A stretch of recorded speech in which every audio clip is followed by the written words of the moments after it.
Olha esse país miserável, terrível, horrível. Eu odiaria viver aqui. Espere, não. Esse é o Canadá. Olha esse país frio, escuro e isolado. Eu também odiaria viver aqui. Espere, esse é aparentemente o país mais feliz da Terra. Finlândia. Sim, esse é o mais feliz. Você consegue imaginar o quão miserável o resto do mundo deve ser se este lugar é o mais feliz por uma margem bem ampla? Aqui está o resto da lista. E então, bum! A Finlândia salta muito à frente da Dinamarca para o primeiro lugar. Então, o que podemos aprender com a Finlândia para que nós, não finlandeses, possamos ser felizes também? Não se esqueça de curtir, se inscrever e apertar o sino de notificação para mais conteúdos como esse. Vamos procurar algumas pistas para que possamos parar de chorar e, quem sabe, nos animar de uma vez. Eles estão felizes com o clima deles? Agora você deve estar pensando, do que você está falando? Claro que não é o clima deles. Esse país é cheio de nevascas, chuvas intermináveis, noites longas e escuras no inverno, e quando o verão finalmente chega, uma invasão de mosquitos. Mas sabe o que é curioso? Dos 10 países mais felizes da Terra, praticamente todos são frios. O país mais quente e feliz é a Austrália, que está no 11º lugar. Então, talvez haja algo em uma brisa gelada que faça alguém feliz. Mas nossa teoria nem sempre é válida. A Costa Rica, um país tropical, é mais feliz do que o Reino Unido, e a Arábia Saudita supera a da Itália em felicidade, mesmo ambas sendo quentes. Então, embora o clima possa não influenciar tanto a felicidade, talvez o meio ambiente tenha um impacto maior. A Finlândia é um país arborizado, repleto de vegetação. 2/3 do país são cobertos por florestas. Isso poderia ter sido importante lá pelos anos 1800, mas estamos no século XXI. Hoje, a maioria das pessoas não mora na floresta. Elas vivem em cidades. Pelo menos 85% dos finlandeses vivem. Mas espere, olhe para essas fotos dessas cidades. Por que há tantas árvores? Por que há tanta água ao redor? As cidades modernas deveriam se parecer com isso? Estradas, arranha-céus, poluição atmosférica. As áreas urbanas não deveriam ter tanta natureza. Mas a cidade finlandesa média utiliza de 30% a 40% de seu espaço para o que chamam de espaços verdes. Isso inclui as 52 reservas naturais de Helsinki, grandes parques e até mesmo um anel verde de áreas protegidas ao redor de várias cidades. Esse equilíbrio entre natureza e urbanização é algo que define a vida finlandesa. Para os residentes finlandeses, sua prioridade número 1 para suas cidades é o transporte, como literalmente todo mundo no mundo. Mas sua prioridade número 2 é a proximidade com a natureza. Essa é uma das razões pelas quais as cidades finlandesas são menos densamente povoadas do que outras capitais europeias, e nenhuma delas tem uma população superior a 1 milhão de habitantes. Isso garante que a natureza esteja sempre perto, mesmo nas áreas urbanas mais desenvolvidas. Esse acesso direto a ambientes naturais melhora a qualidade de vida e promove bem-estar, aspectos que contribuem significativamente para a felicidade dos finlandeses. Poderia ser a cultura deles? A sociedade é predominantemente homogênea, com mais de 90% da população sendo finlandesa e cerca de 60% identificando-se como luterana. Há também um pequeno grupo indígena, os Sami, que vivem mais ao norte. Mas, no geral, é uma cultura coesa que valoriza a educação e a inovação. Praticamente todos têm um diploma universitário e a taxa de alfabetização é de 100%. Não sei o quanto acredito nisso, considerando que a língua finlandesa parece impossível de entender para nós. Mas isso é um fato. Eles prezam pela educação. Essa valorização do conhecimento ajuda a manter uma sociedade bem informada e envolvida nos processos políticos e sociais. Outro aspecto relevante é a igualdade. A cultura finlandesa se destaca pela igualdade no ambiente de trabalho. Eles praticam a organização horizontal, com pouca hierarquia, o que significa que há mais autonomia para os trabalhadores tomarem decisões e um equilíbrio saudável entre vida pessoal e profissional. A média semanal de trabalho é de apenas 35 horas, e eles são pontuais. Chegar atrasado em uma reunião, por exemplo, é visto como uma quebra de confiança e respeito, algo muito importante na sociedade finlandesa. E isso nos leva ao ponto central: confiança. Os finlandeses construíram sua sociedade em torno desse conceito. Séculos de governo estrangeiro e um ambiente hostil obrigaram os finlandeses a depender uns dos outros.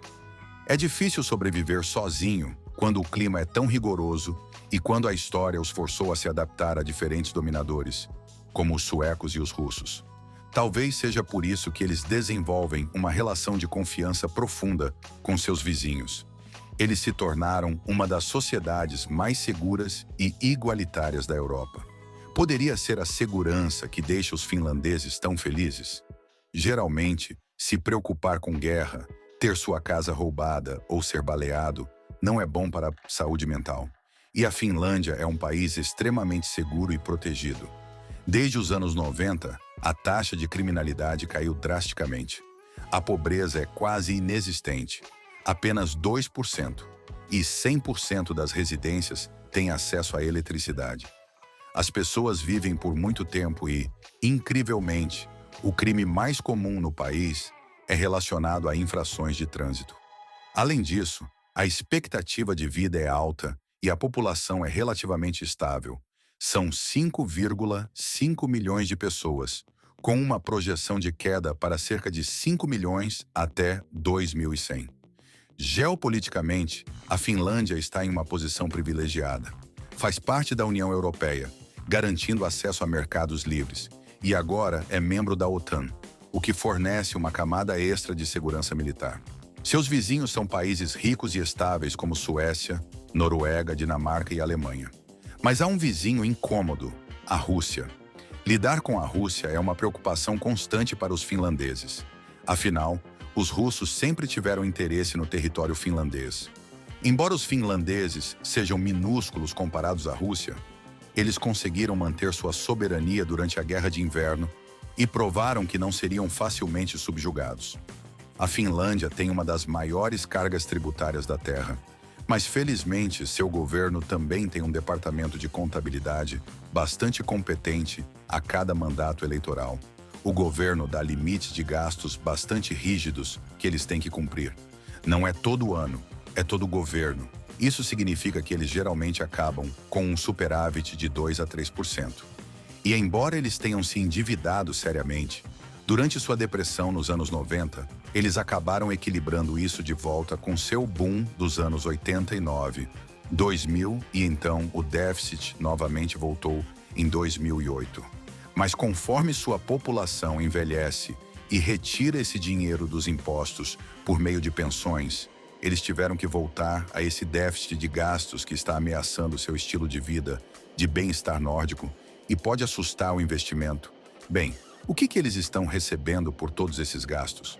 Embora pensões, educação gratuita, benefícios de desemprego, assistência médica, benefícios familiares, habitação subsidiada pelo Estado, empréstimos do governo para a habitação e, claro, o treinamento necessário para fornecer esses serviços, parece muito bom para mim, também ajuda você a realmente confiar que seu governo fornecerá esses serviços para você. Em muitas nações menos desenvolvidas, sua conta de impostos chegará, você esperará pelos novos serviços que você receberá e continuará esperando, e eles nunca parecem vir.